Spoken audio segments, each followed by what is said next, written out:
Hello, Aries! Maligayang pagbabalik. Salamat sa pagbisita. Ito po ang inyong Sun, Moon, Rising Sign, and Venus Love Reading para sa sign ng Aries. Kuha tayo agad ng Oracle card. Uy! Ay, body positive. Being comfortable in your own skin. Sa papaanong paraan ka makaka-detach from any clutter, any thoughts na nagsasabi na your body is not that you're not sexy, your body is not you need to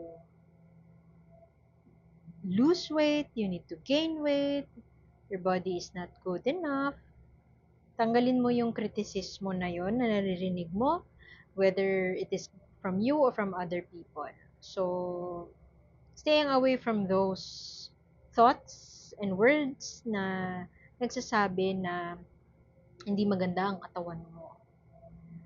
So, sa papaanong paraan mo macha-channel o mahahanap ang self-acceptance, walang paghuhusga sa katawan, indulge in any kind of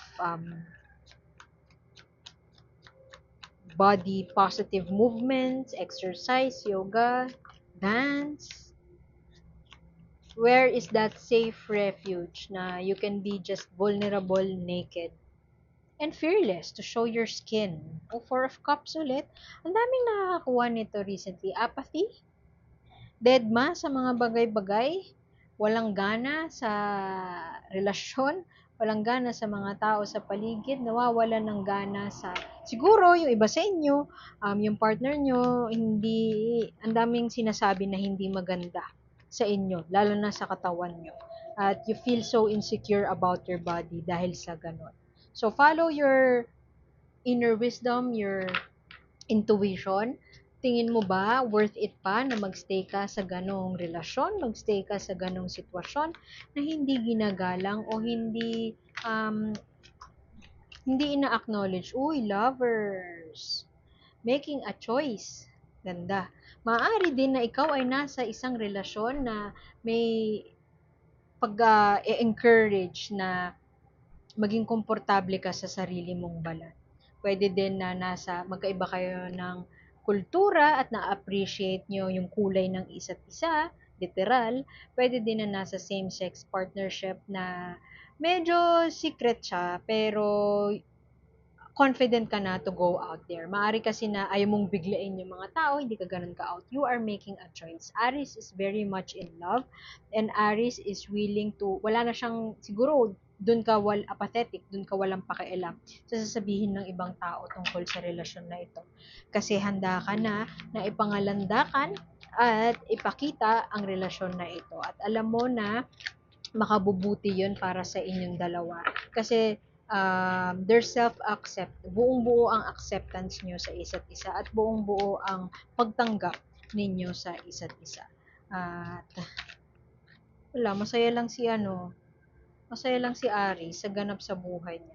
Pwede din na merong mga intermitida sa paligid, no? Hindi ko alam kung sino tong Queen of Wands, pero pwede din na ikaw to eh. Ingat ka sa mga tao. Kung ikaw to, ingat ka na i-channel mo yung energy na ganyan. Yan yung um, expressing na ganito lang dapat, ito yung gusto ko, ito yung masusunod. Pwede din na sobrang fierce kasi ni Aris eh. Dominant ang personality ni Aris at maaaring yun yung naghaharing uri sa relasyon na ito. So, ingat ka sa mga ganyang enerhiya. Overall, kung sino man yung ano na yan, enerhiya na yan na medyo masyadong matapang, ay, pwede din na nagkakasundo kayo dahil dyan. So, kung ano man yung energy na yan, kung it gets in the way of self-acceptance, gets in the way of love, you might want to,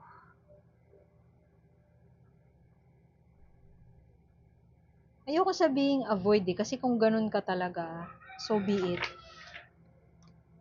Iwasan mo na lang na maging controlling. Umabot sa punto na controlling. Pwede din na yung tao na yan ay presensya ng older person sa buhay mo. Pwedeng bata ka pa, sobrang bata ka pa, at willing, parang student of life ang peg mo ngayon, Aris. Willing ka to explore life, invest, medyo may risk-taking, ganap in life. Pwedeng nanay mo yan, pwedeng older sister na intermitida, yun nga, nakikialam sa mga decision mo in life. So, I don't feel like it matters yung energy na yan. It matters kung halimbawa, it gets in the way of expressing love. So, yung pwedeng wala ka ng pakialam sa sasabihin ng iba, sa pakikialam ng iba, wala kang pake doon sa mga tao na tinatry kang kontrolin o tinatry na kontrolin ng desisyon mo. Alam mo, pwede din kasi na you are choosing to be in a relationship na maraming hindi sang-ayon at hindi ka takot na ipaglaban yung relasyon na ito. Wala ka nang pakialam no sasabihin ng ibang tao. Susundin mo lang kung ano yung kutob mo at kung ano yung gusto mo mangyari. Na maaari din na yung mga intrimitidang tao na yan sa paligid nyo, sila ang nagkukos ng disagreement o nagkukos ng argument o hindi pagkakasunduan between you and partner. So siguro kaya lumabas to in the beginning of your reading, reminder siya ng universe na find your safe space where you could be true to yourselves. Maaari kasi na yung pressure from people around you gets into you. Pwede din na parehas kayo influencer, public figure kayo parehas. And so, parang nalilimitahan yung galaw nyo nalilimitahan yung galaw nyo as a couple. And nalilimitahan yung um,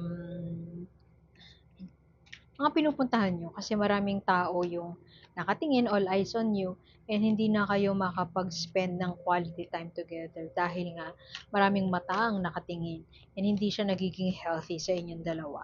So, yun ang nagkakaroon o nagkukos ng disagreement or hindi pagkakasunduan dahil sa mga ganyang bagay. Pwedeng ikaw yung walang pakialam pero naaapektuhan yung partner mo.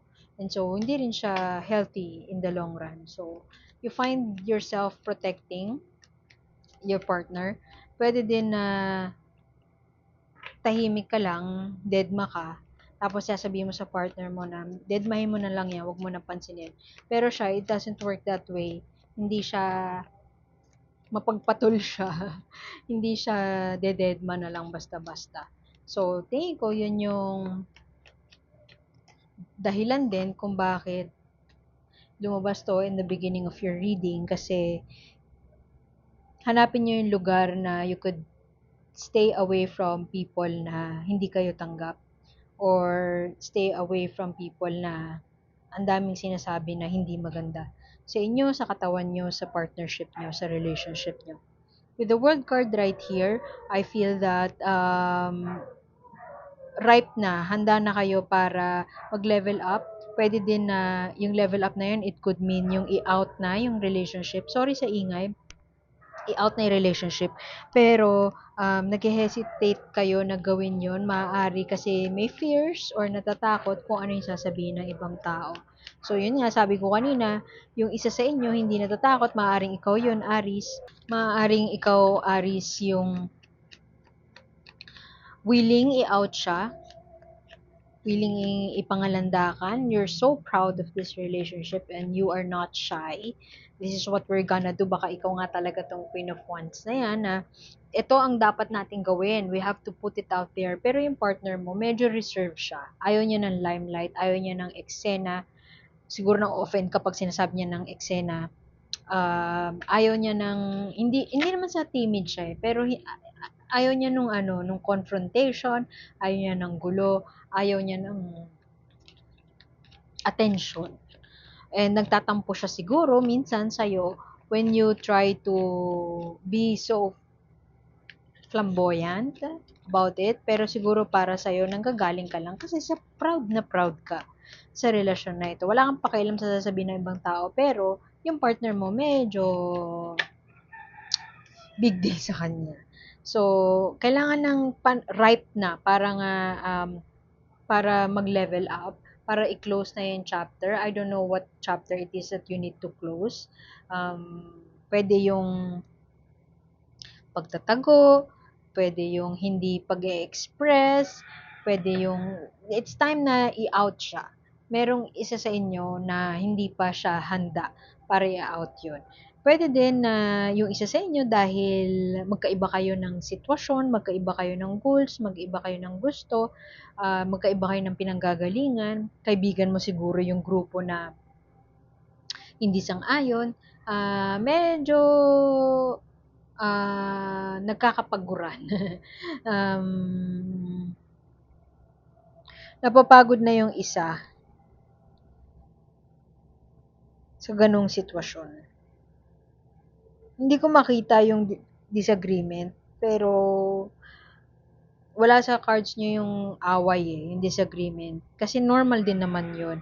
So, siguro kung meron kayong disagreement, yung more of differences lang in opinions. Kasi essentially, pipiliin at pipiliin nyo ang isa't isa at susundan nyo ang inyong gut feel sa pagdedesisyon.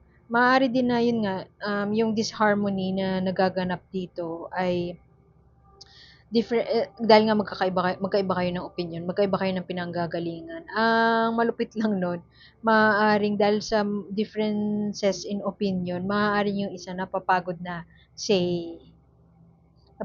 sa mga ganap sa paligid. Kasi hindi siya sanay na merong grupo na in disagreement with you, parang itigil na lang natin to kasi marami namang may ayaw. So, yung isa, ang i-argue niya parang sino sila para magsabi sa atin kung ano yung dapat natin gawin, sino sila para magsabi sa atin na kung sino lang yung pipiliin natin, yung ganon. So, para sa non-confrontational yung partner mo, Aris. And mukhang nandun nang gagaling yung hindi pagkakasunduan or konting hindi kayo makamuusad kasi nga hindi kayo magkasundo sa isang bagay. So, yun. Pero I don't feel like big deal siya. Pwedeng nagiging big deal na kasi love month pa ngayon. Parang pag-usapan na natin to. Pero hindi handa o ayaw pag-usapan ng partner mo.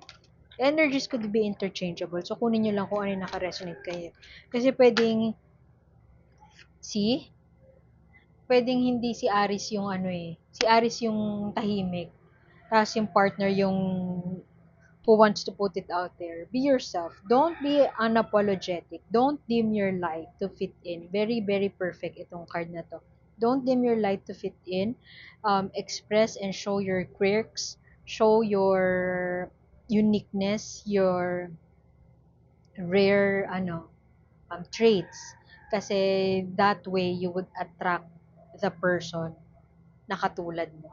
Hindi ko sinasabi na dahil hindi mo katulad yung person mo, kailangan mo na siyang i-let go. That's for you to decide and not for me. And for me to find out. That's not for me to decide. So, it's up to you how you express yourself. Basta, huwag ka matakot na sabihin kung ano ka.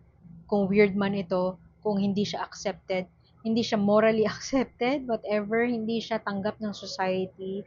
When it is love, and it is your truth, don't be afraid kasi mahahanap mo yung tribe mo, ma-attract mo yung mga people who share the same values and same thoughts at makakabuo kayo ng community with that safe space. So, iwan ko na yun doon, Aris. Salamat sa pagbisita and I hope to see you next time. Subscribe lamang po. I hope to see you next time. My name is A and see you soon. Bye-bye!